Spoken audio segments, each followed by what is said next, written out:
Mr. Trump, welcome back to Meet the Press. Thank you. Not on the phone, face-to-face, in It's person. really nicer that way, right? I think so too. Let's start with the horrendous news of the week. And I want to get you to react to what the president said. He was came out very frustrated.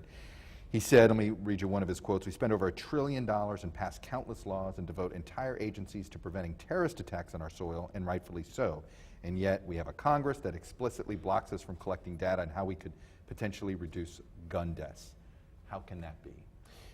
Well, you know, I watched this statement and I understand exactly what he's saying, but you know, no matter what you do, guns, no guns, it doesn't matter. You have people that are mentally ill and they're going to come through the cracks and they're going to do things that people will not even believe are possible. And whether it's the school shootings, which are really very prevalent in this country, they seem to be more prevalent in this country. And I'm What's not your sure. explanation?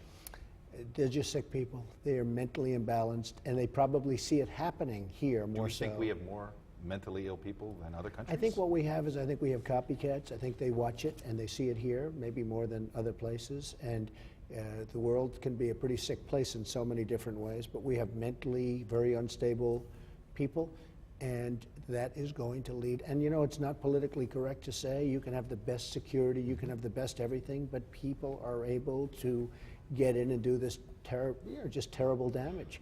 You've done a 180 on guns. You were Yes. somebody in the late 90s. You said, you know, why not have more background checks?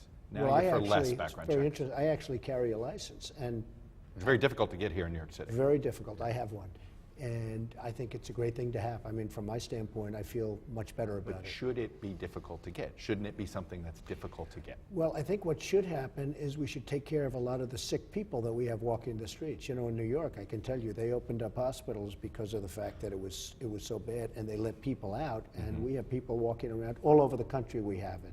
And they do that for budget reasons, but we have people that are very sick walking the streets all over the place. Now, with that being said, you look at these people and they're loners. You can almost predict what is going on with Right. the person that did the shooting. Loner, being rejected by everybody, Right. no friends. Usually You a know, a young man in his early seems to to mid be. 20s. Yeah. Now, at the same time, you could say, and the neighborhood always says, oh, you know what, now that I see this happening, well, the truth is you can't put all these people, you know, if the neighbor says, well, I think he's not so well, what are you going to do? Institutionalize him for the rest of his life? It's a very tough thing to do.